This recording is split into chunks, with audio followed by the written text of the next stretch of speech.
we begin with the international push to end the war in Ukraine. US envoy Steve Witkoff is due in Moscow next week for talks with Russian President Vladimir Putin. Donald Trump has defended Mr. Witkoff against accusations that he coached a senior Russian official on how to pitch peace terms to the US president. And despite the diplomatic offensive, there has been no let-up in Russian attacks. Residential buildings in Ukraine's Zaporizhia on fire after Russia launched another overnight drone assault. While the fighting continues, diplomatic efforts brokered by the Trump administration appear to be speeding up. U.S. envoy Steve Witkoff will be heading to the Kremlin next week to push for a deal to end the war. They're talking to Russia now. Steve Witkoff is going over. They're going to be meeting with President Putin, I believe, next week in Moscow. But Witkoff's involvement has drawn scrutiny. A phone call transcript leaked by Bloomberg suggested he privately advised a senior Kremlin official in October on how to pitch a peace deal to Trump. Weeks later, the U.S. presented a controversial peace plan that critics said closely mirrored Moscow's interests, though that proposal has since been revised. Trump has downplayed the concerns and said it's all part of the negotiation process. Have you heard this audio that Bloomberg has of Witkoff coaching the Russians on how to appeal to you? Well, I haven't heard it, no, but that's a standard thing, because he's going to sell this to Ukraine. He's going to sell Ukraine to Russia. That's what a deal maker does. You got to say, look, they want this. You've got to convince them with this. That's a very standard form of negotiation. The latest version of that peace plan has not been released. But after a virtual meeting between President Zelensky and Western leaders in the Coalition of the Willing, which was attended by U.S. Secretary of State Marco Rubio, Europeans pledged to ramp up pressure on Moscow. Kyiv said it has reached a common understanding with Washington on the outline of an agreement. Moscow is also reviewing the proposal. Now it will be up to U.S. officials to meet with both sides in the coming days, hoping to finalize a deal, even as the war continues on the ground. Let's take a close look at those negotiations with Anne Applebaum. She's authored several books on Russia and authoritarianism. She's a staff writer at The Atlantic, current affairs and culture website magazine. Welcome to DW. What do you think? Is it a standard thing, as the president says, for his envoy to coach one side of negotiations on how to get on the president's good side? What's disturbing about the leaked call, about the transcript of the call, is the timing of it. So it seems that Witkoff called Putin's advisor a few days before President Zelensky was due to meet President Trump in Washington. They were to discuss ramped up pressure on Russia. Maybe the U.S. would sell Tomahawk missiles to Ukraine. And it seems that Witkoff is encouraging Ushakov to put Trump off, to persuade him that a peace deal is possible and that we don't need to put more pressure on Russia. And what the problem with that not only is that Steve Witkoff is acting on behalf of the Russians and on behalf of their vision for how the war should end with de facto a Ukrainian surrender. What's also disturbing is that the way the war really will end, in other words, the way it will end and not restart again in 6 months, or it won't end with a Ukraine that's so weak it can't defend itself in the future, the only way it can really end is through American and European and international pressure on Moscow. So far, there has been no pressure on Moscow from the Trump administration, and therefore the Russians feel they can continue fighting with impunity. I want to talk more about that apparent one-sidedness. I just want to read you a tweet, because there's been criticism in the US of Mr. Witkoff's role. So here's what the Republican Congressman Don Bacon posted on X. For those who oppose the Russian invasion and want to see Ukraine prevail as a sovereign and democratic country, it's clear that Witkoff fully favours the Russians. He cannot be trusted to lead those negotiations. Would a Russian paid agent do less than he? He should be fired. So, Anne Applebaum, Do you have a view on why Steve Witkoff and indeed this White House seem so much more open to Russian arguments? So I can only guess. Putin and Donald Trump have had a very long relationship going back decades. That's clearly one part of the explanation. Another part might lie in the language that we saw in the peace plan that was proposed a few days ago, the one that was written in Moscow and was proposed by Witkoff as a possible end to the war. And that document included several points in which the U.S. and Russia, nothing to do with Ukraine or Europe, the U.S. and Russia were agreeing to business deals. So the Arctic is mentioned, mineral deals, data centers, oil and gas, energy infrastructure. All of these things we know they're being negotiated alongside this supposed peace negotiations. And we know that Donald Trump and people around him, maybe members of his family, we don't know that. And actually, the lack of transparency is part of the problem here, are also right now negotiating with Russia and with Russian companies. So there seems to be more at play than just peace. And as I say, the disturbing piece of this from the point of view of Europe is that the United States is not acting in the interests of European security, but in the interests of business people and companies close to the president. Let's talk about Europe's role in this. Once again, we see Europe being sidelined and reacting, this time, apparently, having shouldered their way or elbowed their way to the table and getting these 28 points amended. How does Europe get to be taken more seriously in these negotiations about a war in its own backyard?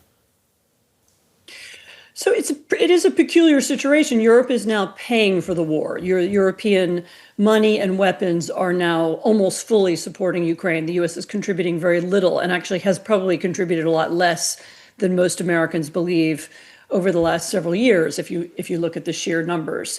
And of course, it's European security that's at stake here, not American security, at least not American security in a direct sense. But what appears to be happening, though, is that the Russians would like not to deal with Europe. They're deliberately speaking only to the United States. They're deliberately cutting out Europe. And that's because their hope is to separate the United States from Europe. In other words, to have a special separate deal with the Americans that cuts out the Europeans. So it's admittedly hard for the Europeans to be part of a negotiation process that the Russians don't want them in.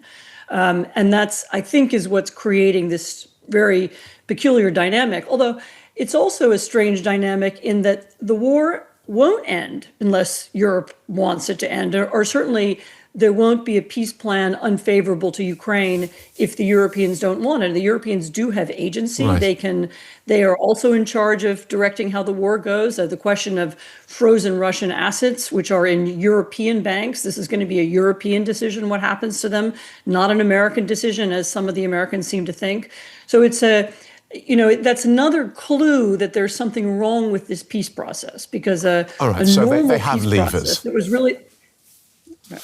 A quick word on where you see this latest process going. Do you have any hope that a viable agreement can still come from this now revised Ukraine plan?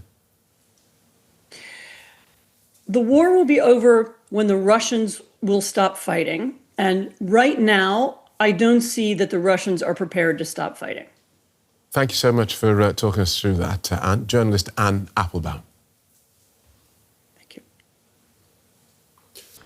Well, for more on this, let's bring in Domitilla Sagramoso. She's a senior lecturer in security and development at King's College, London. So, Domitilla, what do we know about the amendments that are proposed to that 28-point plan that the U.S. put forward for ending Russia's war against Ukraine?